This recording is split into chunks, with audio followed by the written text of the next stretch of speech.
live. So, yeah, I'll just repeat my question. Going through 6 questions and then watching a recording of Jack talking about motivation and incentive. My name is Jacob Lind. I'm the host of this hangout today. The date is the 23rd of August, 2014. And then we have Sandru, Michael, Joseph, and Gabriel. All right, guys, let's just start it out.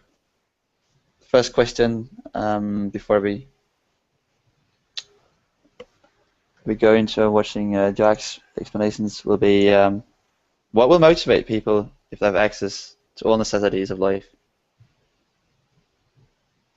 such as they will have in an RBE society?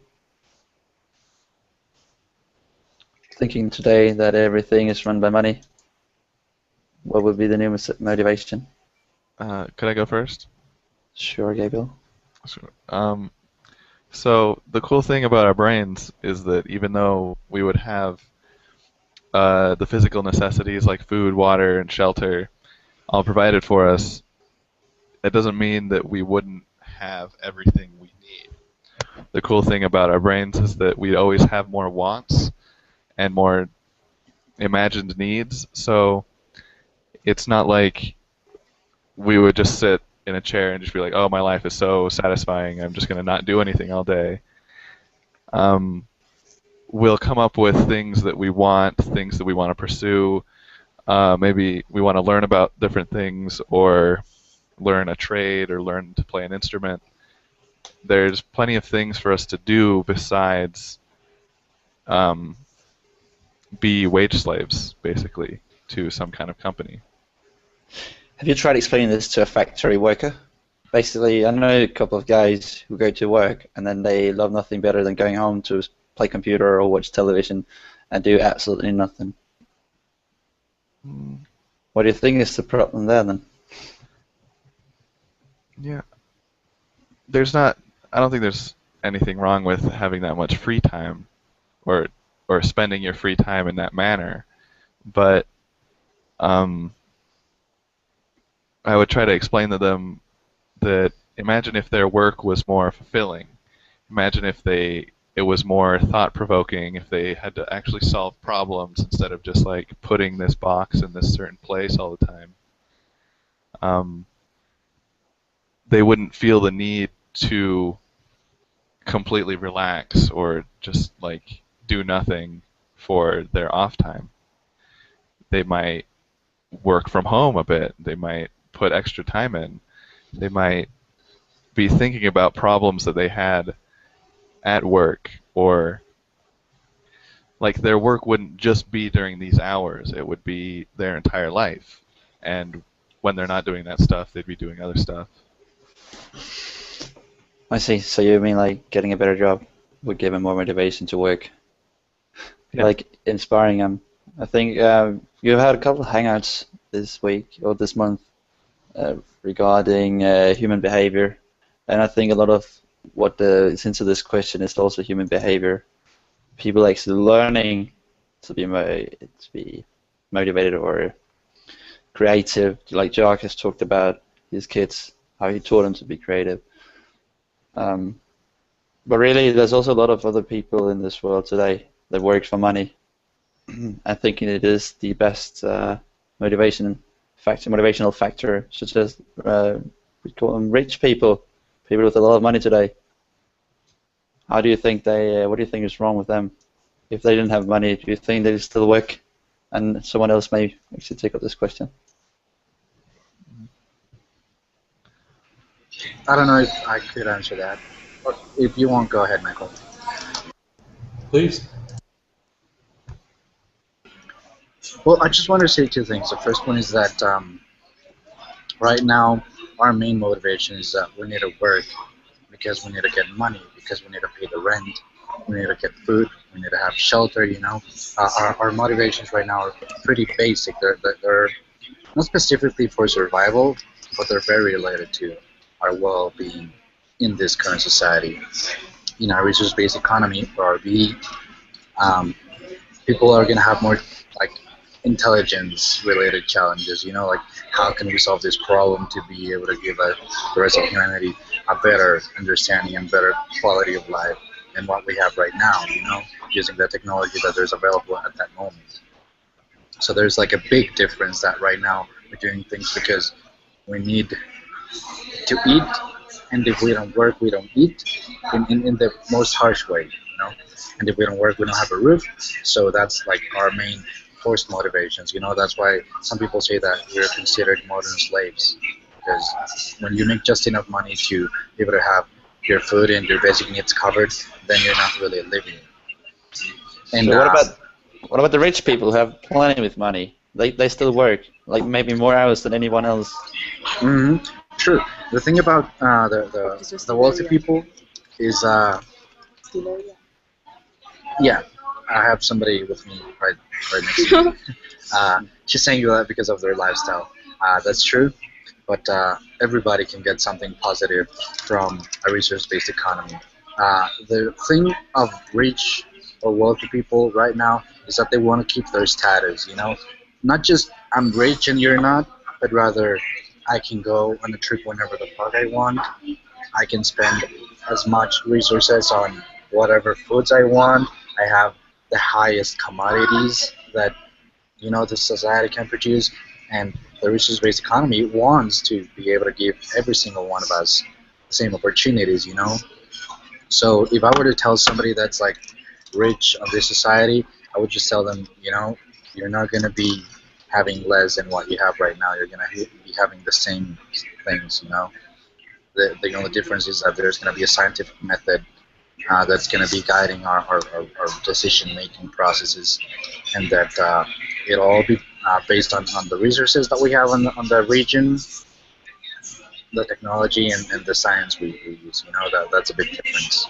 Let me just stop you right there. It's so we've been talking about poor people and rich people, wealthy people. Actually, I like to, you said wealthy rather than rich. And both cases, we're talking about money being an incentive or being survival, food, such shelter. But in an RBE system, we have no money. So what will motivate people? That was actually the question. If everybody are motivated by money today, I think it's not the case in every scenario, but in an RBE system where there are no money, why would people do anything? Why would they work? It's an unfortunate question. It's based on a false presumption that money is motivation. It's not money that we want or need. It's the things that it gets us. It's actually, we're conditioned to think that it gets us what we need, but it's a barrier from the things that we need.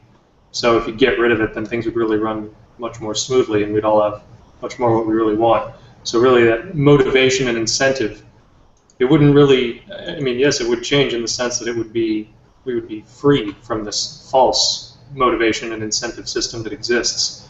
It's really just incentive and motivation to do things that we don't really want to do necessarily, or for jobs, for work. We're forced to do the same thing. It may be something we want to do, but we want to do so many things, and it limits us and forces us to only do one thing.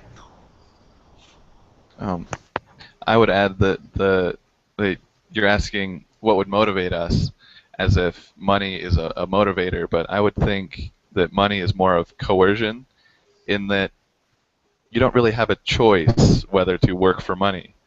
If you don't, you can't eat, you can't live somewhere, you can't go out and participate in society.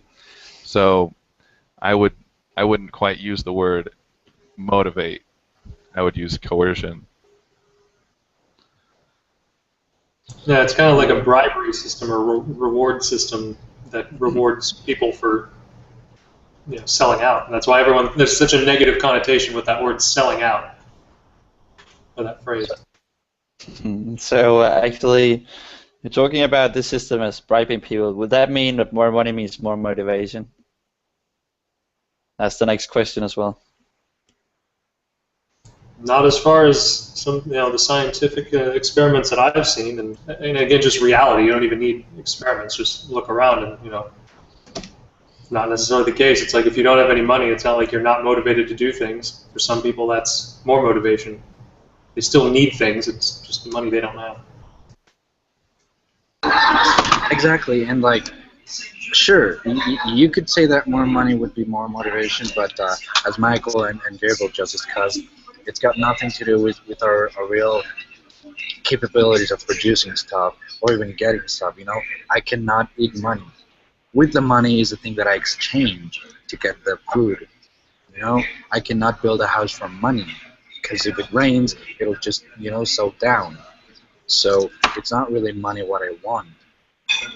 So if you were to ask a random person that's not much into an RBE, sure, more money is more motivation because they can get more access to things that they want, such as their basic needs: food, housing, travel, and you know the rest of the things. But if you analyze it from a more like logical and scientific way of viewing it, money doesn't represent anything at all that we need or want. It's just, you know, something that we've been conditioned to. What about the opposite then? Punishment. Does that lower our motivation to do something? Let's, for instance, talk about prisons. It's the same kind of reward system. You either get rewarded or you get punished. You get rewarded with money, get more motivation today, or you get punished and you stop doing whatever you did wrong. Is that so? Or why not? According to the leaders in behavior and education right now, the whole punishment reward system that exists right now is really detrimental to our behavior and produces a lot of problems. And reality kind of has its own punishment and reward system that, like if a stove is hot and you touch it, it burns you. Well, you know not to touch the hot stove anymore. You don't need someone to, slap your wrist or anything. But yeah, it's the same thing. If people are punished or negatively reinforced, that tends to produce more negative consequences as well. And the same thing is true of positive reinforcement. It can produce a false sense of pride or security, or it can produce false results as well, or unwelcomed or unnecessary or unanticipated ones. You just want to give people access to information and things, and they'll behave accordingly.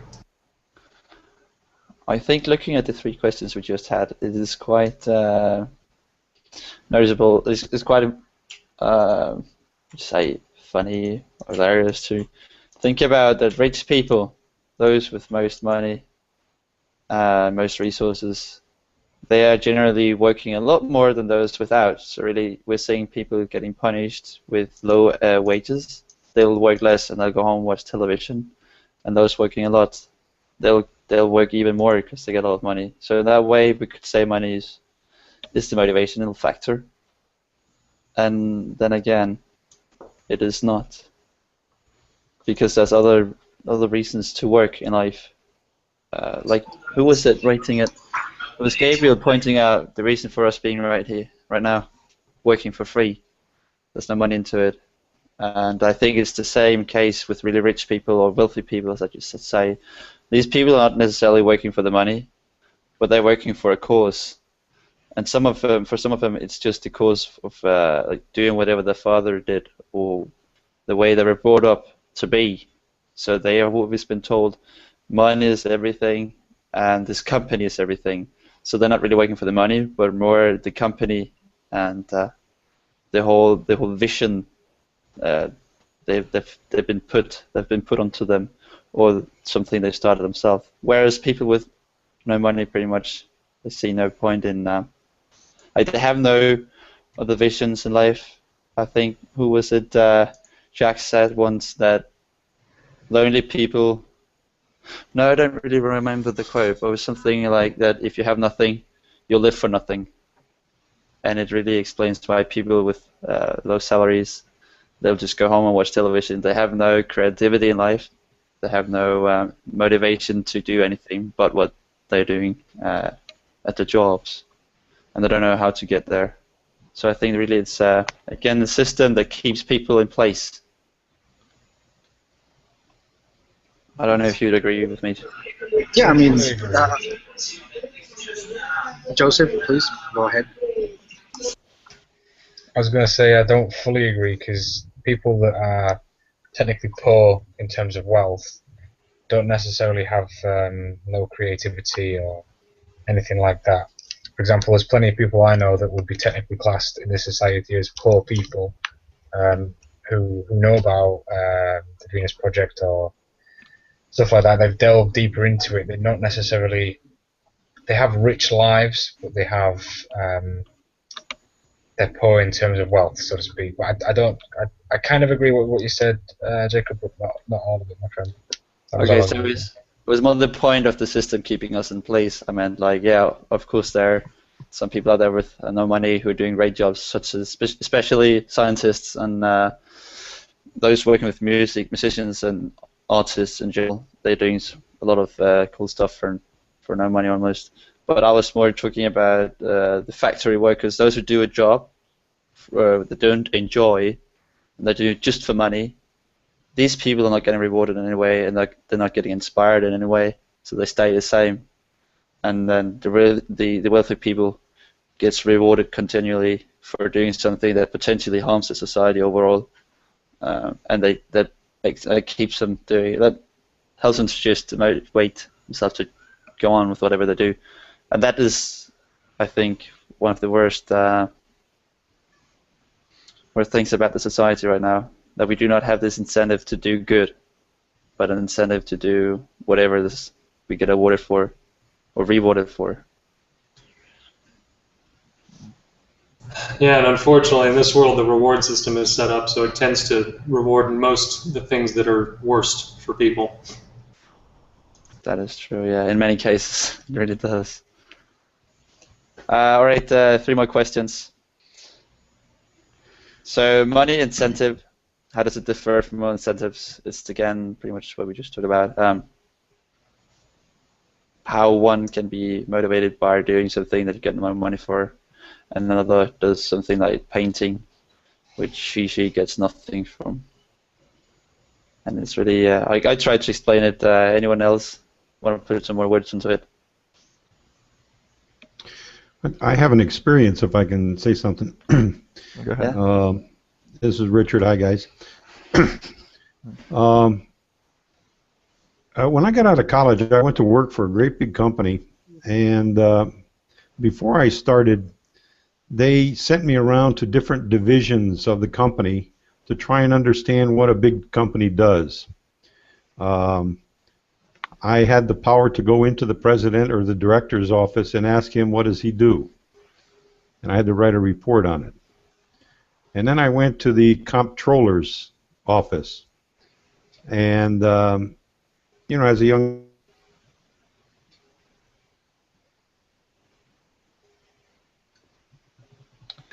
Richard, I think Richard, you there? Nope. He bailed. that was an unfortunate timing. Well, until he's back, does anyone else have something to talk upon this subject, like how do the two motivation factors differ? And I think we've touched all bases, haven't we? Really. Yeah. I'd like to hear what Richard was about to say then when he comes back. But let's take the next one then. Schools, students, how are they motivated today? Students in schools, and is there a better way? Because it's not only money that motivates people in the society, and there's a lot of what do you call it? In a lot of places where we need motivation, and schools are definitely one of them. I myself, for one, have had a lot of troubles actually motivating myself to study. What do you think is wrong? And is there a better way than the motivation we have today? I think the end goal with school is always a monetary job. That's the problem.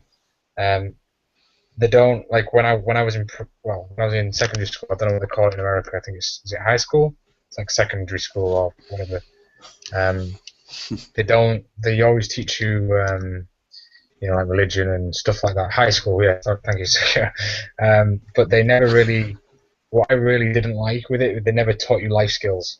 and everyone I've talked to that went to my school has agreed and what have you. They never taught you, basics like I know it's monetary, but stuff like how to take out a mortgage, loans, that kind of stuff. You had no idea when you left.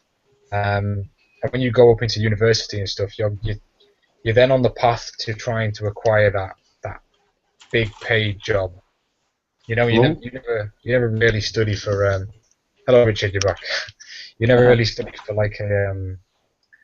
Well, I don't know. Yeah, thank you, Sergio, again. You don't never really study for motivation by yourself, so you don't.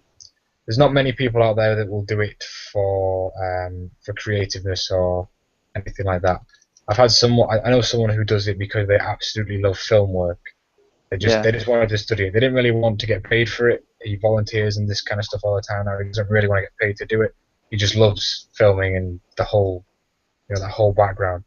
But I think the problem is still that universities, colleges, high schools, etc., they're almost training you to pursue the best job you can get, highest paid job. I think that's the fault. That won't necessarily change unless there's a big shift in the school system, I don't think. So still the end goal is money, and that is the problem. All right, we'll return to this question again. Richard, first, would you like to finish your story you were about to tell us? Yeah, that was really weird. I just went on talking, and you guys all froze, and I didn't know what that meant. I didn't know if I was saying such great stuff, and you just all froze, or. All right, I don't know where we lost you. You were talking about. Okay, I just wanted my experience, my own experience when I was young.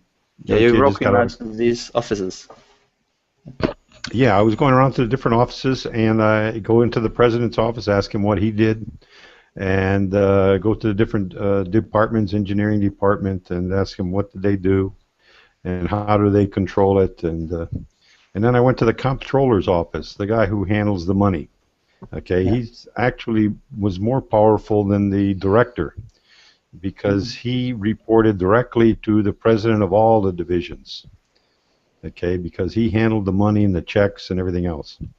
So anyway, I went in his office and I asked him. I says, what do you do, and how do you know when you give money to people? What makes them happy? What percentages? How does it all work?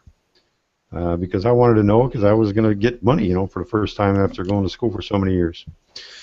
And he said, the money part of the system is the only thing that I can really control in this job of mine, is the wages of people. And I was very shocked about that.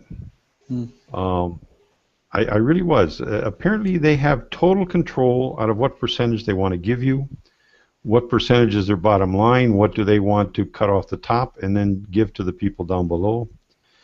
And he basically said that money was not a satisfier. And I was quite shocked with that. I was too young to understand yet. I didn't, I went to school for the reason of money. Yeah. And, we all think that way, I think, because we never had money. And when he said, it's only a temporary satisfier and it only makes people happy for about 3 months to 6 months and then they want another raise again. So money, there is no end to the, there's never enough money. And this was my experience, that there was never enough money, and it really made me think early on that, yeah, you have to enjoy your job. You can work for probably nothing as long as you enjoy your job. But in the beginning, no one told me about that stuff. I had to find out, on my own. So that was my experience, and so I understand the topic very well. And money, now that I'm retired, and I get a little money in every month, that's kind of nice because it just helps pay the bills that I need to pay, but I don't really have to work for anything in order to make it. It just comes.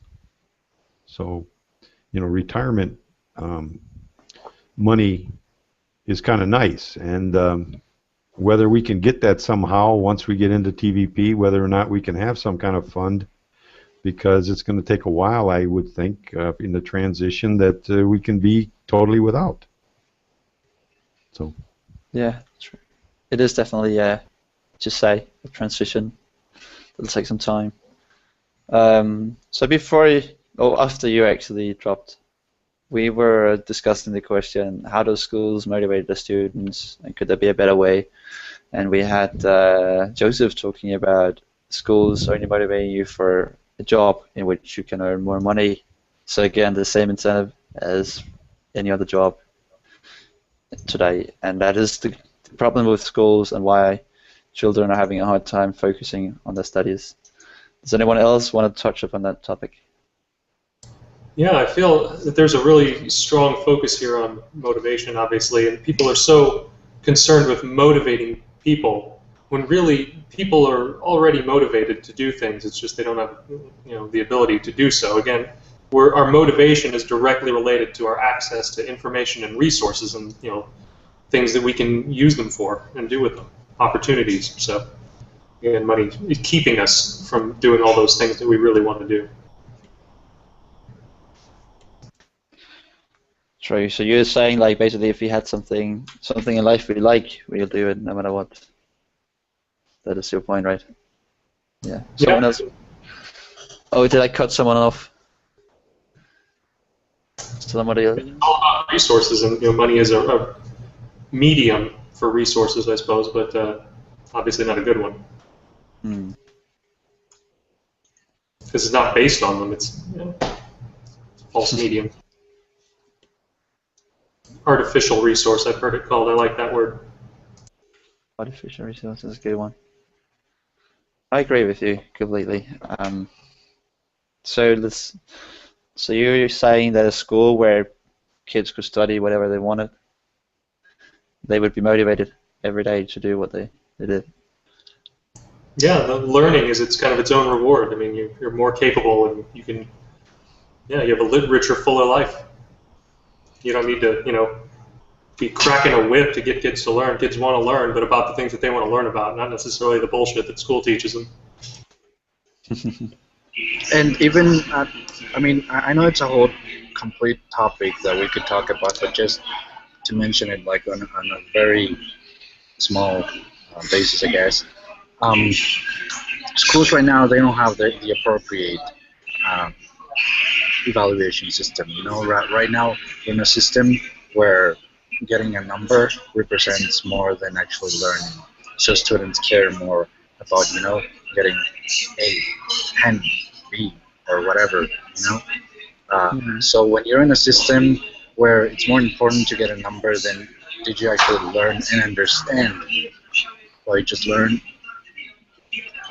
I'm sorry, that just creates a totally biased system, that just impairs people from actually trying to learn, encouraging people to learn whatever they want to learn, whether it's math, art, science, or, any type of knowledge. That's biasing the students, or the people in general, that's students. So good point. There would be a much better way, but I think that's a whole different topic. But a really good point, for sure. So schools today need to be changed as well. There's like motivation everywhere. And today when we're talking about being rich, most people would say it's all about money. If you have more than $1 million, you may be rich. What does rich mean in a resource-based economy? And what should it be in our society as well? I think that's a simple question to answer, really, is it not? Is it just not a richness of life? If you have a rich life, you have a good family surrounding you, you do what you want to do, you're creative in your own way, you're active, etc., etc. I think that would be just, I don't know, maybe I'm just being big-headed. Well, yeah, it's a good point to give. Maybe rich wouldn't even be used, but I think in today's society, obviously rich means money, but it should mean a richness of life. So rich could be just another term of a lot, and then you need a lot of something else, such as you say, good relations in life, rich in relations. Yeah, definitely. Like if you have a good, solid family, you've got a structured life, you're creative. For example, if I wanted my life to be as rich as possible in an RVE, I would climb all the time. I would be knowledgeable, good health. Good point, man. My fiance chipped in. Good health would definitely be another good point. I don't know. I just think the whole concept of an RVE would be rich in itself. I don't know if that makes sense as a comment. But. Yeah, It that makes does. sense. It does make sense, yeah. I agree with Sergio that I don't think that word would even be used in the same context. You would only be using it to describe other things like that. That vein of iron is really rich. There's a lot of iron in there, or this area is rich in resources. Even today, people say they want to be rich, but it's not like they're being motivated because they want money. They want to be a rich person, and money is their way to get there. They want this lifestyle, and earning a lot of money is how you get access to that lifestyle. True. You may even get some publicity being a rich person. Which is, And it again, does related. have its perks, but there's also the tendency. I mean, it seems to be that there's a strong correlation between rich in money, poor in other things, knowledge, or whatever. Because again, the way money is and what money is and how it works. I mean, basically, it can be like an addiction for some people. In which case, that's all that they're trying to do is make money in order to justify their own existence and live a certain lifestyle that they're used to, and which keeps them from doing other things and learning other things and all that. So it's kind of the way the world works. So to sum up, money is really just another word for everything you want in life, because you can buy everything with money today, and it doesn't make you happy, and it's happy in itself.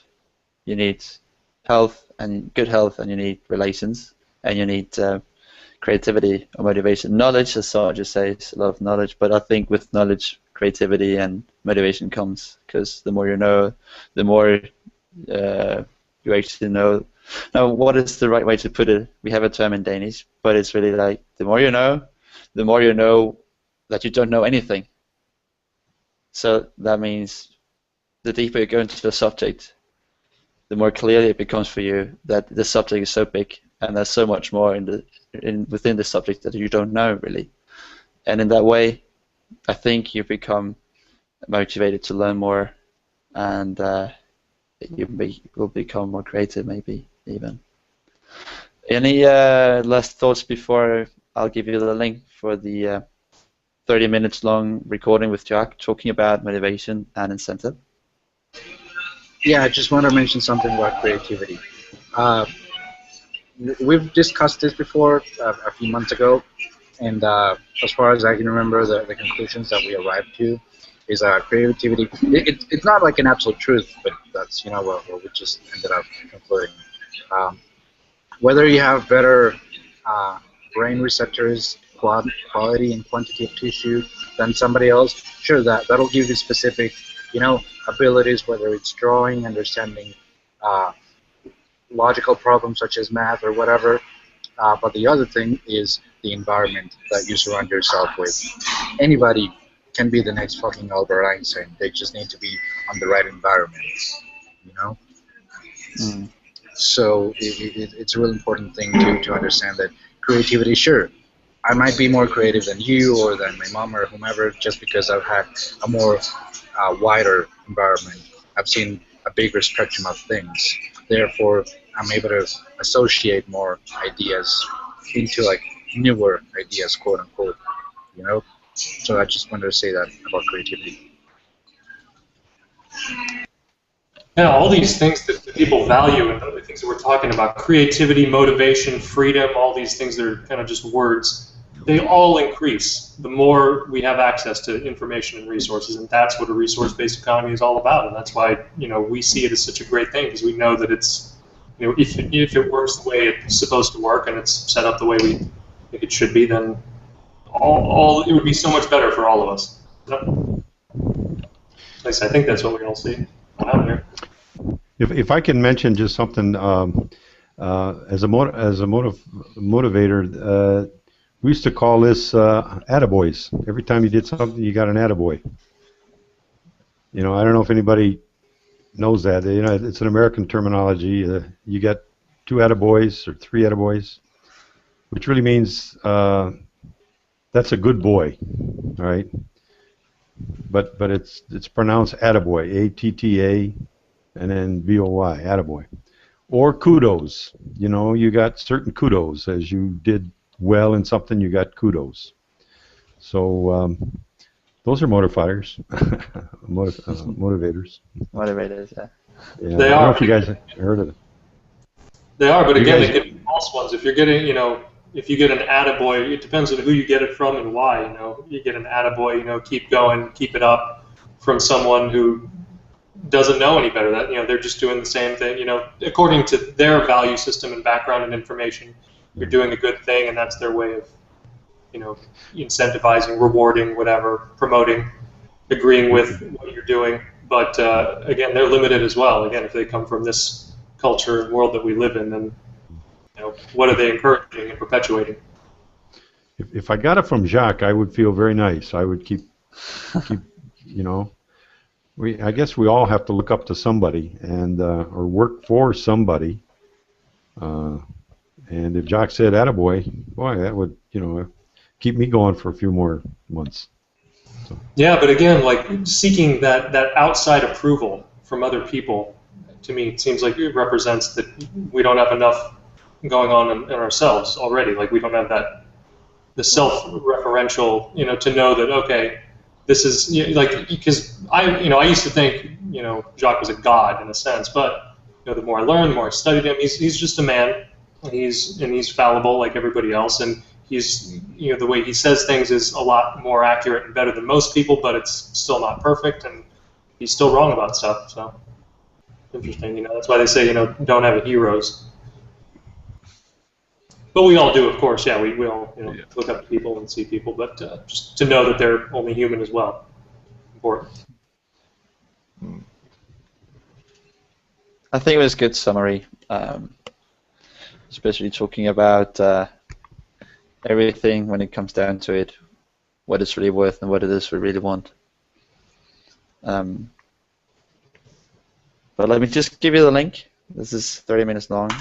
It's Jacques talking about motivation and incentive. And after that, we can just briefly talk about if anyone wants to ask a question about the movie or want to comment on something. So let's say we meet here again at 35 past.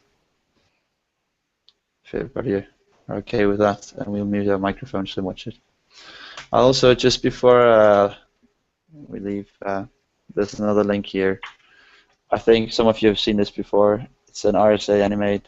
It's a guy who's drawing on a whiteboard, basically explaining the research done by MIT concerning money and incentives. I think it's really good. It's just 10 minutes long. It's not something that you'll have to watch. So let's just meet when you've seen to Jack. But it is a good short movie on YouTube, and I think you'll gain something from watching it. It's mostly concerning the society we have today and all the flaws in the system. So see you 35 past.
Hey, Richard.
So Richard, are you the only one here?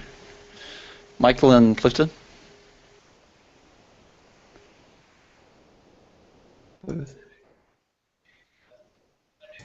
Hey, Hang on. Hmm. I'm still listening. Yeah, it seems like most have left us now. It is getting late as well. I'm here still. You're still here, so it seems like it's just the three of us.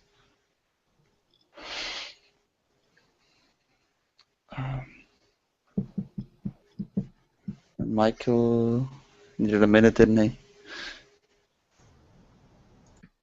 Oh, I really. Sorry, what was that? I'm just.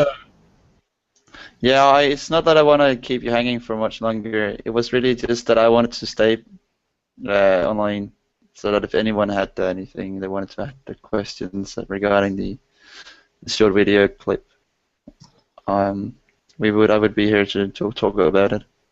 But it seems like many of the others have left us in the meantime.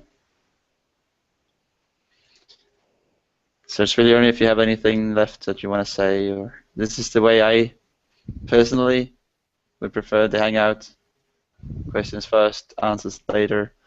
And so now that you've been given all the answers, it's only really if there's anything that you disagree with, or anything that you didn't understand.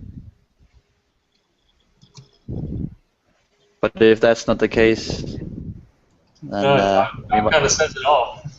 yeah, it is. That's the thing. He usually does it really well, and I think he did it too in this case. So